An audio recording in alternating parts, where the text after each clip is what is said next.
आज हम पढ़ रहे हैं लोकसभा सामान्य ज्ञान। तो लोकसभा के कौन कौन से क्वेश्चन किस प्रकार से आते हैं वो अपन देख रहे हैं। ठीक है, तो जो पहला क्वेश्चन है, जनता द्वारा प्रत्यक्ष रूप से निर्वाचित सदन को क्या कहते हैं। ठीक है, तो जो जनता द्वारा सदन निर्वाचित होता है उसके लिए अपन क्या कहते हैं, लोकसभा कहते हैं। और याद रखना है, लोकसभा जो होती है वो होती है निम्न सदन और राज्यसभा होती है उच्च सदन। तो जनता द्वारा प्रत्यक्ष रूप से निर्वाचित सदन को क्या बोलते हैं अपन, लोकसभा बोलते हैं। ठीक है, अगला क्वेश्चन है, संविधान में लोकसभा के सदस्यों की मूल संख्या क्या है। तो कितनी संख्या है, मूल संख्या 552 है। ठीक है, लेकिन अगर हम बात करें वर्तमान में लोकसभा में कितने सदस्य हैं, तो वर्तमान में लोकसभा में सदस्यों की संख्या है 545। ठीक है, अगला क्वेश्चन है, राष्ट्रपति अखिल भारतीय समुदाय के कितने प्रतिनिधियों को लोकसभा में नामित कर सकते हैं। तो वो कर सकते हैं कितने, कितने कर सकते हैं, 2 सदस्यों को मनोनीत कर सकता है राष्ट्रपति। ठीक है, 331 के तहत। अगला आपका जो क्वेश्चन रहेगा, वर्तमान लोकसभा में प्रत्येक राज्य के लिए स्थानों को आवंटित किस आधार पर किया जाता है। ठीक है, तो वो आपका हो जाएगा 1971। कब, 1971 की जनगणना पर। अगला क्वेश्चन है आपका, कौन सी लोकसभा के चुनाव 4 चरणों में हुए हैं। तो वो आपकी है 14वीं लोकसभा के जो है चुनाव 4 चरणों में संपन्न हुए हैं। लोकसभा का सदस्य बनने के लिए न्यूनतम आयु कितनी वर्ष होनी चाहिए। तो न्यूनतम आयु होनी चाहिए कम से कम कितने वर्ष, 25 वर्ष। ठीक है, लोकसभा का अगर सदस्य बनना है तो कम से कम 25 वर्ष का होना जरूरी है।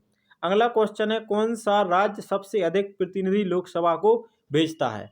तो लोकसभा में सबसे ज़्यादा सदस्य होते हैं किस राज्य के, तो वो है आपका उत्तर प्रदेश। ठीक है, 403 जो है लोकसभा सीटें उत्तर प्रदेश की। उत्तर प्रदेश के बाद सबसे अधिक संसदीय क्षेत्र किस राज्य में है, तो वो है आपका अगला राज्य है महाराष्ट्र। ठीक है, उत्तर प्रदेश के बाद सबसे अधिक संसदीय क्षेत्र किस राज्य में है, तो वो है महाराष्ट्र में। अगला क्वेश्चन है आपका, किस राज्य में लोकसभा सदस्यों की संख्या सबसे कम है। ठीक है, तो यहाँ पर नागालैंड, सिक्किम और मिजोरम, इन 3 राज्यों में लोकसभा के जो है सदस्यों की संख्या बहुत ही कम है। लोकसभा का नेता कौन होता है, लोकसभा का नेता कौन कहलाता है, तो भारत का जो प्रधानमंत्री होता है वो लोकसभा का नेता कहलाता है।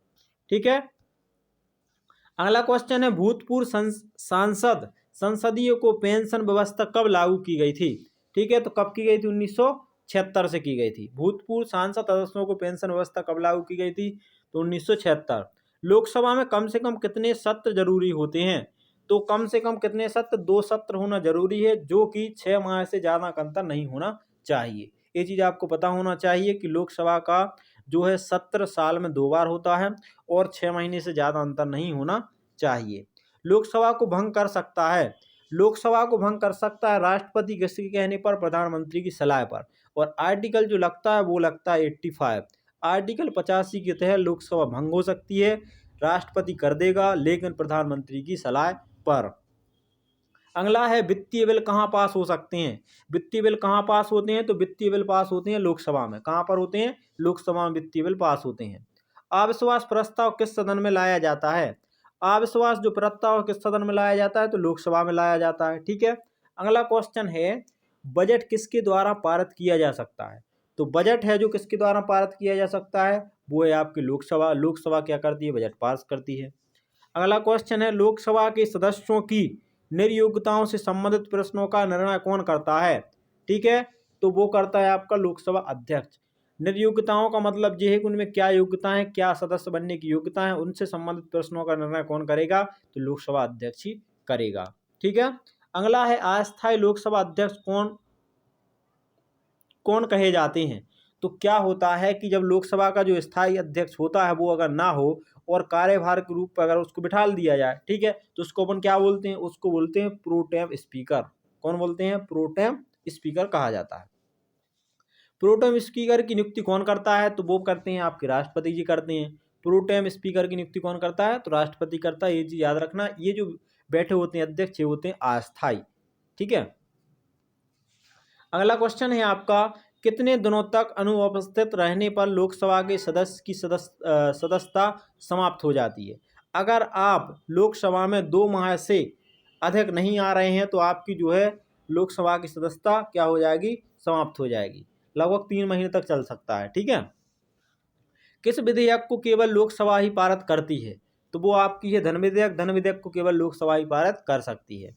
मंत्रिपरिषद किसके प्रति उत्तरदायी है? बहुत इंपॉर्टेंट क्वेश्चन है। मंत्रिपरिषद किसके प्रति उत्तरदायी है? तो लोकसभा के प्रति उत्तरदायी है। आर्टिकल लगता है 75 का 3, मतलब 75 का 3 के तहत मंत्रिपरिषद लोकसभा के प्रति उत्तरदायी है। किस अवस्था में संसद लोकसभा का कार्यकाल बढ़ा सकती है?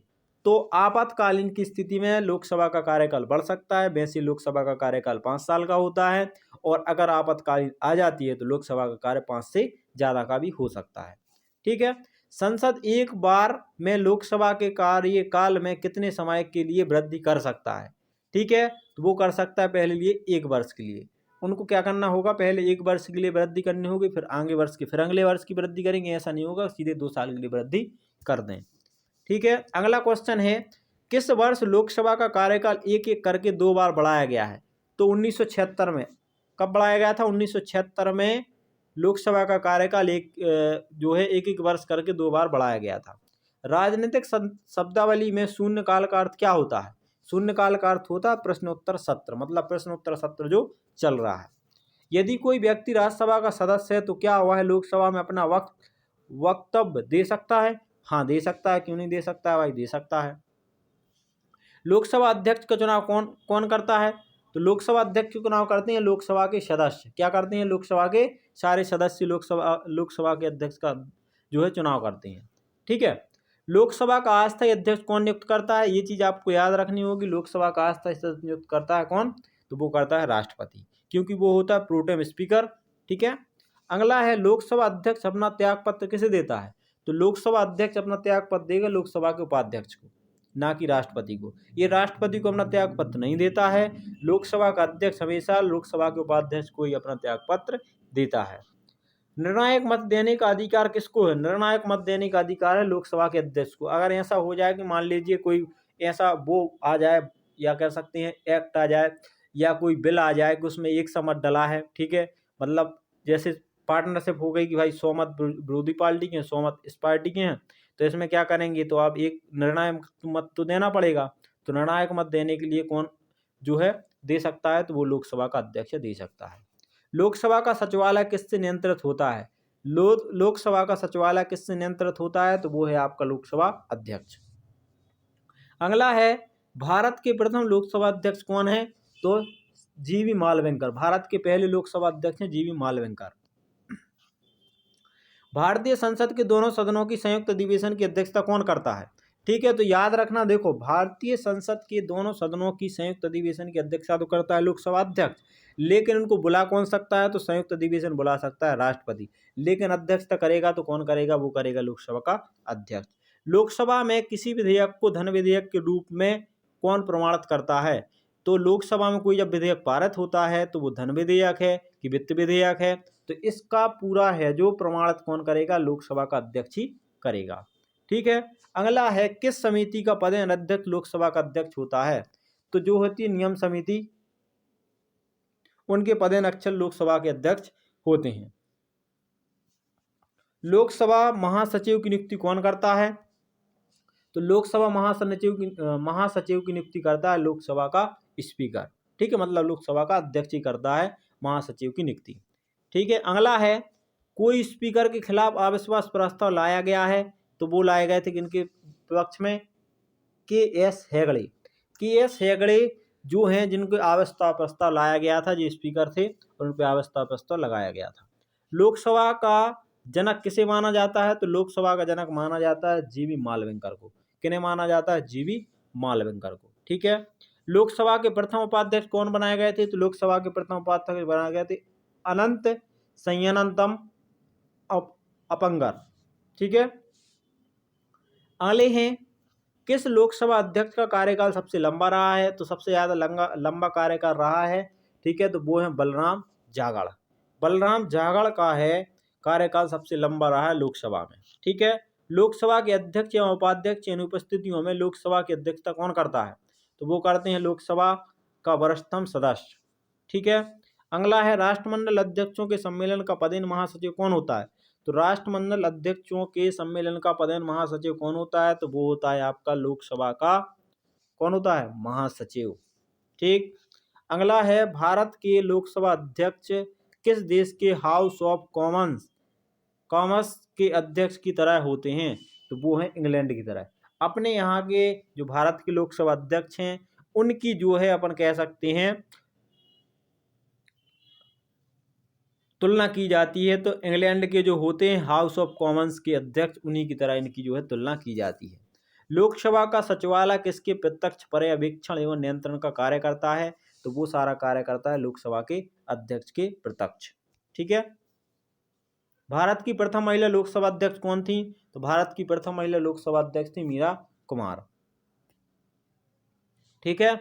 और हम बात करें अभी वर्तमान में जो है लोकसभा अध्यक्ष कौन है, तो ओम बिरला जो हैं उसके भारत लोकसभा के अध्यक्ष बनाए गए हैं। ठीक है। कहाँ के हैं? तो ये चीज़ आप लोग को याद रखना, ये हैं राजस्थान के।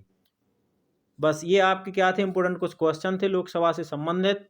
ठीक है, जो हर एक परीक्षा में पूछे जाते हैं। आप हमारे चैनल पर नए हैं तो लाइक शेयर कीजिए और सब्सक्राइब कर लीजिए, जिससे आपको पता चल जाए हर वीडियो आपको मिल जाए।